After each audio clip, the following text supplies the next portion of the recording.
ایک عالم اور جاہل دونوں پر شیطان کا داؤ۔ سبق آموز واقعہ۔ ایک بہت بڑے عالم گزرے ہیں، امام ابن عبدالبر مالکی۔ انہوں نے اپنی کتاب جامع بیان العلوم میں ایک قصہ لکھا ہے کہ شیطان کے چیلوں نے شیطان سے کہا کہ کسی عالم کا انتقال ہوتا ہے تو آپ بہت خوش ہوتے ہیں، عابد و زاہد کی موت پر اتنا خوش نہیں ہوتے، کیا بات ہے؟ شیطان نے کہا آؤ میں تمہیں اس کی وجہ بتاتا ہوں۔ اس کے بعد شیطان اپنے چیلوں کو لے کر ایک عابد کے پاس گیا جو جاہل تھا، اور جا کر سلام کیا اور خیر خیریت پوچھی۔ شیطان نے اس سے کہا آپ بڑے اچھے آدمی لگتے ہیں، میرے دل میں ایک وسوسہ ہے، خیال ہے، سوال ہے، میں اس کے بارے میں آپ سے پوچھنا چاہتا ہوں۔ عابد نے کہا پوچھئے، اگر مجھے معلوم ہوگا تو جواب دے دوں گا، اور اگر نہیں معلوم تو آپ کسی اور سے پوچھ لیں۔ شیطان نے کہا میرے دل میں ایک سوال پیدا ہو رہا ہے، وہ یہ کہ کیا اللہ تعالیٰ اس بات پر قدرت رکھتا ہے ایک انڈے میں زمین کو، آسمان کو، چاند کو، سورج کو، پوری کائنات کو داخل کر دے، اس حالت میں کہ انڈا جتنا بڑا ہے اتنا ہی رہے، اس میں اضافہ نہ ہو، اور یہ زمین و آسمان جتنی بڑی ہے ان میں کمی نہ ہو۔ یہ ذہن میں ایک سوال آ رہا ہے، اس کے بارے میں آپ کیا ارشاد فرماتے ہیں؟ بھائیو ذرا اندازہ کیجئے سوال کا، وسوسے کا کہ کس قدر خطرناک ہے۔ اب وہ عابد تو جاہل و بیوقوف تھا ہی، صرف نماز روزے کی باتیں تو جانتا تھا، باقی اتنا بڑا علم تو تھا نہیں۔ اس نے کچھ دیر سوچا، اس کے بعد کہنے لگا کہ انڈا اتنا ہی رہے، اور زمین بھی اتنی ہی رہے، اور آسمان بھی اتنا ہی رہے، پھر انڈے میں یہ سب داخل ہو جائیں، یہ کیسے ہو سکتا ہے؟ یعنی شک کے لہجے میں، تعجب کے انداز میں اس نے یہ سوال دہرایا، پھر کہنے لگا کہ نہیں، ایسا نہیں ہو سکتا۔ شیطان کے چیلے وہیں موجود تھے۔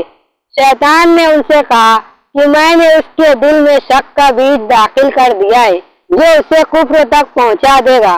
دیکھا میں نے اس عابد و زاہد کو 1 منٹ میں کافر بنا دیا یا کفر کی دہلیز پر بٹھا دیا۔ اس طرح کے لوگ زندہ رہیں یا مر جائیں مجھے کوئی فرق نہیں پڑتا۔ اس کے بعد شیطان ایک عالم سے ملا، اس سے بھی یہی سوال کیا، جناب آپ عالم ہیں، فاضل ہیں، میرے ذہن میں ایک سوال پیدا ہو گیا ہے، اس کا جواب دریافت کرنے آیا ہوں۔ انہوں نے کہا کہ کیا سوال ہے؟ کہا کہ کیا ایسا ہو سکتا ہے اللہ تعالیٰ ایک انڈے میں زمین و آسمان کو ڈال دے؟ تو ان عالم نے کہا کہ اس میں کون سی تعجب کی بات ہے کہ انڈا اپنی حالت پر اسی طرح ہو، زمین و آسمان بھی اسی طرح ہو، پھر اللہ تعالیٰ انڈے میں ان کو داخل کر دے، اس میں کوئی تعجب کی بات نہیں ہے۔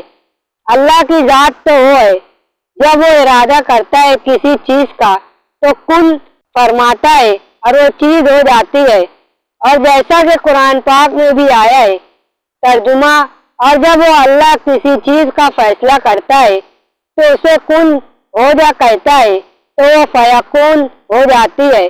تو اس لیے مجھے یقین ہے ایسا ہو سکتا ہے، اس میں کوئی بات شک و شبہ کی نہیں ہے۔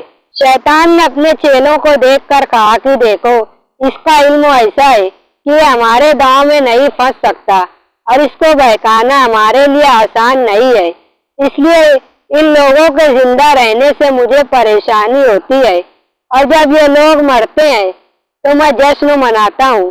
اور عابد کا حال ایسا ہے، اسے جب چاہے ادھر سے ادھر کر سکتے ہیں، اور اس کی جہالت کی وجہ سے جب چاہے اس کو صرف معصیت میں نہیں کفر میں بھی مبتلا کر سکتے ہیں۔ سبق: اس واقعے سے اندازہ کیجئے کہ جب آدمی کے اندر جہالت ہوتی ہے اور شرعی علم سے ناواقف ہوتا ہے، اللہ تعالیٰ کے جاہ و جلال سے ناواقف ہوتا ہے، تو اس کے نتیجے میں انسان کس طرح کفر کے دلدل میں پھنس جاتا ہے۔ اس لیے علماء نے لکھا ہے جہالت سب سے بڑی بیماری ہے۔ اس لیے ہمیں چاہیے کہ دنیاوی ڈگری حاصل کرنے کے ساتھ ساتھ دین کا علم بھی حاصل کریں۔ کیونکہ ہر مسلمان مرد و عورت پر اتنا دین حاصل کرنا فرض ہے کہ اسے حلال اور حرام کی پہچان ہو جائے۔ ایسے ہی سبق آموز واقعات و حکایات کے لیے اس چینل کو سبسکرائب کریں، ویڈیو کو لائک اور شیئر ضرور کریں۔ اللہ حافظ۔